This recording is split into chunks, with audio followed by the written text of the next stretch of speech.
Now, to illustrate how the text uses parameterizations, when it isn't completely necessary, but I don't have a quibble with that, because using parameterizations is much more powerful than integrating over surfaces that are just defined by functions of 3 variables or by level curves of functions of 3 variables. It may be functions that are just defined by 2 variables. Okay, we've seen plenty of examples of that. So as an example, and a pretty accessible example, we're going to let our R vector be defined in terms of rho, phi, and theta, and in fact just in terms of phi and theta, because we're going to let rho equal 1.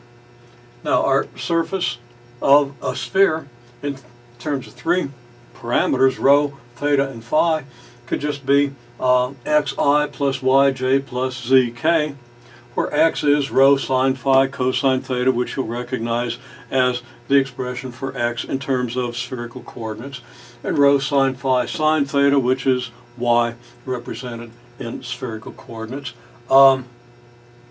plus rho cosine phi times k, and I just realized that doesn't represent, it does, never mind.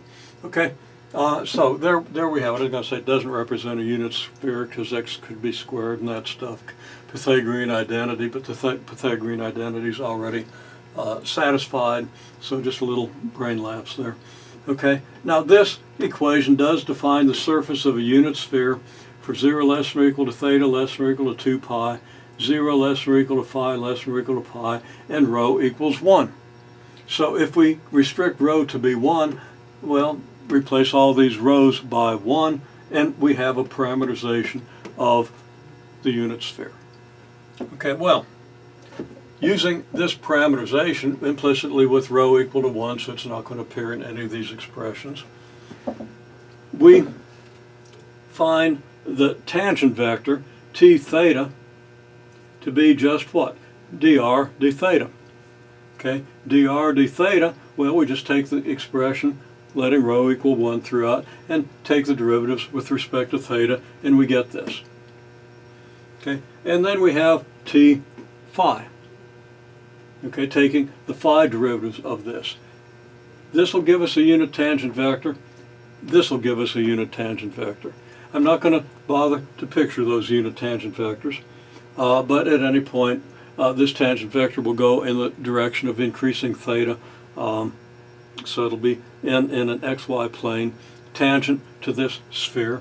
And the t phi, as phi changes, your angle here changes, and you're going to have a vector in this direction. So you have 2 vectors at any point of the surface. You take their cross product, you get a normal vector. And that's what we get here. Take the normal vector as a cross product of these 2 tangent vectors, and we get this vector. And we simplify all of this, and I'll just go through the simplifications a little bit. We have a sine squared theta and a cosine squared theta with a negative sine phi, cosine phi on each one, so we can factor that negative sine phi, cosine phi out, and the sine squared and the cosine squared are going to add up to 1, so we're just going to have a sine phi, cosine phi times k out of this expression. Then we're going to have a sine squared phi, sine theta out of this expression, and we haven't done any simplification here, and a sine squared phi, cosine theta out of this expression. And we could factor out the sine squared phi and then just have sine theta j minus, or factor out a negative sine squared phi and end up with a sine theta j plus cosine theta I. But there's not really much point in doing that because that expression wouldn't be any simpler than the one we have here. In any case, that's your normal vector, and we can easily calculate the magnitude of that normal vector. And actually, as a prelude to calculating the magnitude of that normal vector, factoring out that sine squared phi might actually have been a useful step. But if we do this,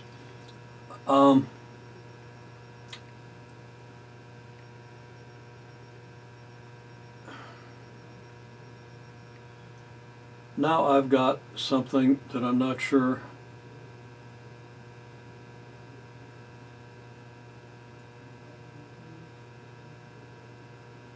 I think I've got an error in this term. In any case, if we do the magnitude, we get the square of this, and the square of this, and the square of this.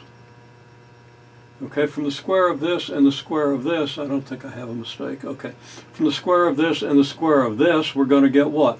Sine to the fourth times sine of phi, sine squared theta, sine to the fourth of phi, cosine squared theta, and adding those two together, factor out the sine to the fourth of phi, and we have a sine squared theta plus cosine squared theta, leaving us sine to the fourth of phi. If you don't see that, and seeing it by hand waving and so forth isn't really easy, write it out yourself, then come back and watch me wave my hands and see if I didn't say what you just did.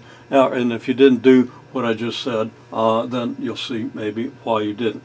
But then we'll have, of course, the square of this term.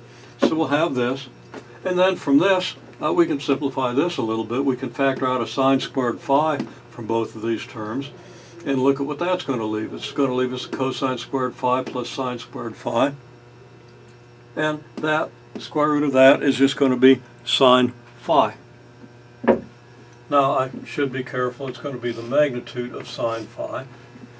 Since the sine of phi could be negative, but the square root can't, because it's going to be the magnitude of our normal vector. But the magnitude of our normal vector is going to be the magnitude of sine phi. Now there's something about that that doesn't reconcile, and I'll probably come back to that in a subsequent video, but that's just part of what we might do to get a normal vector to this surface if we had a parameterization in terms of something besides x and y. Now, if we did it in terms of x and y, this sphere would be r equals x squared I plus y squared j plus z squared k. And I'm not going to write out the entire parameterization. I didn't write out the entire parameterization. But our tx and ty vectors would be these. Their cross product would be this. The magnitude of the cross product would be this. And we get the magnitude of the normal vector over the magnitude of the normal dot k. I'll come back to that because I want to write a little more on the board before I try to explain that. But that's the answer to another one of our questions. Okay? Now, subsequent question gives us a vector function f of x, y.